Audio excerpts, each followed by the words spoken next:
we're reflecting on last night's Christmas cracker. Who wrote this? At Old Trafford. Here is Gallo in towards the near post. Cunha up there with a header, and then Ahmad is on the line, and he will head it home. And Manchester United take a lead after 13 minutes. It does feel every United game, there's goals in games. Yeah. They don't play in games where things are tight and boring, a bit dull. Son Lomans lining up the wall. Tavernier who strikes it, left-footed, through the wall, into the corner, and Bournemouth have turned it around, and they lead 3-2 up at Old Trafford. Another Monday night, toes are freezing, and I've got my manager coming on the radio saying it was a fun game. 27 shots, today 25 shots, so this kind of games is what they expect. Hits it towards the bottom, and scores a terrific goal. Manchester United are level, and it's Bruno Fernandes. How can people doubt this fella? I mean, what a wonderful free kick that is. Here comes to Cunha. Cunha makes it. Oh, it's brilliant. Krupi inside the penalty area, left-footed shot into the far corner. It's 4-4. I've said it. I prefer to draw 4-4 than 0-0. I know it wasn't good today, but the signs were there. Still scored 4. If we shore up that defence... No, sorry, Tom. Are you saying that Manchester United can still win the title? James, you know what? I am saying that. Well, it was an amazing game for the neutral, wasn't it? United had on 3 separate occasions. Joining us now to reflect on what was a chaotic night, in truth, is talkSPORT's voice of live football, Adrian Durham. Morning, Aid. Morning, Aid. How are you?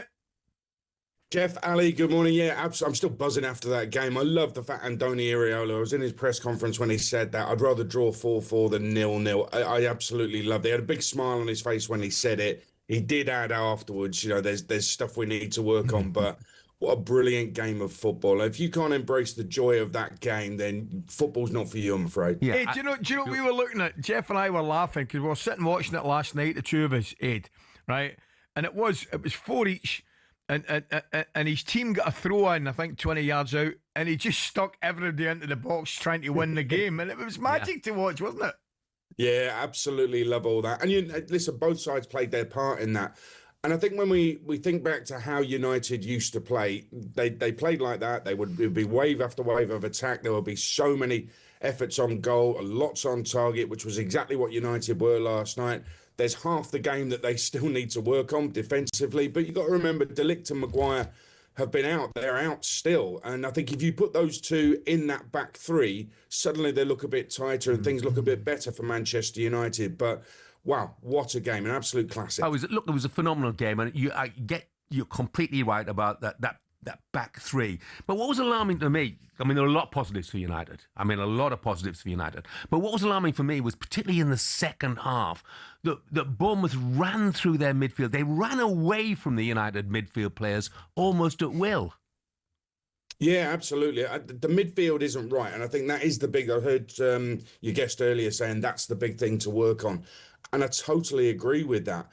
However, I don't know what the solution to that is, but this is why Amrim's paid the big bucks to get that right. It isn't quite right at the moment. You put the centre-halves in, they improve it. Then you look at the midfield. Casemiro hasn't got those legs. Bruno Fernandes, I think, is such a phenomenal player, as again we saw last night. You're never going to dream of leaving him out.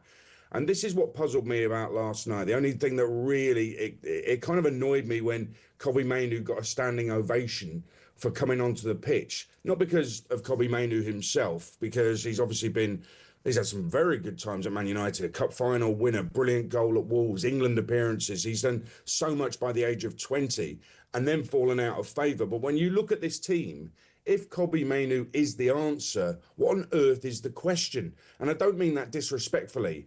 I mean, look at how they're playing. Does he replace Bruno Fernandes? Not in a million years. Is he a defensive midfielder? No chance. So Kobbie Mainoo, the fans need to stop focusing on Kobbie Mainoo, especially his brother. And can you imagine his brother doing that when Fergie was in charge? Fergie would have had Kobbie Mainoo out of the club by the next morning. It was an utterly insane thing for him to do. It's selfish for him to do that, the brother. It's totally about him getting attention. It doesn't help Kobbie Mainoo, doesn't help Manchester United. But that midfield, I think Casemiro, as good as he's been in his career, he might not be the right man for that particular role. They need somebody with legs and a defensive mindset. Right, Ed, I'm going to go over all ground then. You mentioned the problem in the midfield. I still think there's a problem defensively, but I didn't, I wouldn't take issue with him to say there's a problem in the midfield.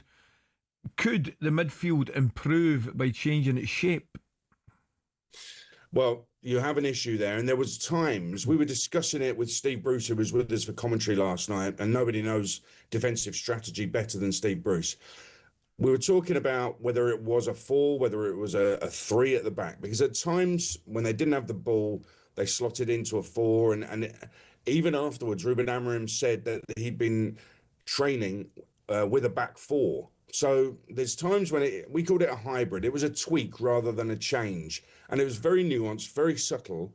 And that could be the way forward for Manchester United. Having said that, they've got 3 centre-halves and they've conceded 4 goals. Now, if you look at... There was actually a chance that was missed by Bournemouth. And Marcus Tavernier header in the first half. He makes a brilliant surging run. Great run. Into the box. He's got 2/3 of the goal to aim at and he hits the goalkeeper. Just put it back where it came from. But there's no centre halves who are smelling any danger there. Now that is a big problem. And why is that? Because Yoro's young, because Aiden Heaven is young as well. That's why I think you put the experienced centre halves in there and they instantly become a better side. Yeah. Going to be a taxing time for them, isn't it? Let's be honest, with the African Nations Cup. And I know you can say the same about a lot of sides, but they're missing a couple of big players in Mbeumo and Amad Diallo. Mate, Mbeumo and Cunha last night, absolute joy to watch. There was that lovely turn from Cunha halfway inside the Bournemouth half, and he got himself onto the right-hand side, kind of drifted out, lofted a cross in, and Mbeumo on the volley. If that had gone in, it's one of the goals of the season. It was sensational. It was marvellous. We did enjoy it, didn't we? A total joy to watch at those two at times. There's a telepathy that's developing between those two. Sesko needs to get involved in that quick now that he's back fit. He didn't look the part yesterday. He wasn't taking chances when balls were rolling across his foot in the 6-yard box. He needs to liven up and sharpen up instantly for Manchester United if they're going to get any joy from him having paid that money. But yeah, they'll miss Mbeumo, no doubt. He's got goals in him, but he's got joy and fun in him as well. And I think that a lot of Manchester United fans appreciate what he's brought to the party. Ed, what about tonight, mate? Good game tonight. One of the highlights of the weekend for me was Cardiff's 99th minute winner against Donny. The place absolutely erupted. Great scenes. It's a good game tonight, the quarter-final against Chelsea. Well, I'll take another 4-3. I had a 4-4 last night. A 4-3 again would be absolutely brilliant. I mean, I feel a little bit sad for Cardiff. They're top of League One. And they are entertaining. They've got a lot of young academy products, Welsh players in the side, and there's a lot to love about what Brian Barry Murphy's doing there. And yet this quarter-final, they're in the quarter-final of the Carabao Cup from the 3rd tier of English football. It's impressive from Cardiff. Yet this time it's been overshadowed by Enzo Maresca being a moody so-and-so. I mean, he just needs to get over it, get on with it. You can't lose at Leeds and expect your owners to be happy. This is Chelsea. Did he not realise the job he was taking on? It absolutely baffles me with his reaction. And then his subsequent reaction in the pre-match press conference where he's doubled down on everything but actually said nothing. Listen, you got a problem, say it. Explain it clearly.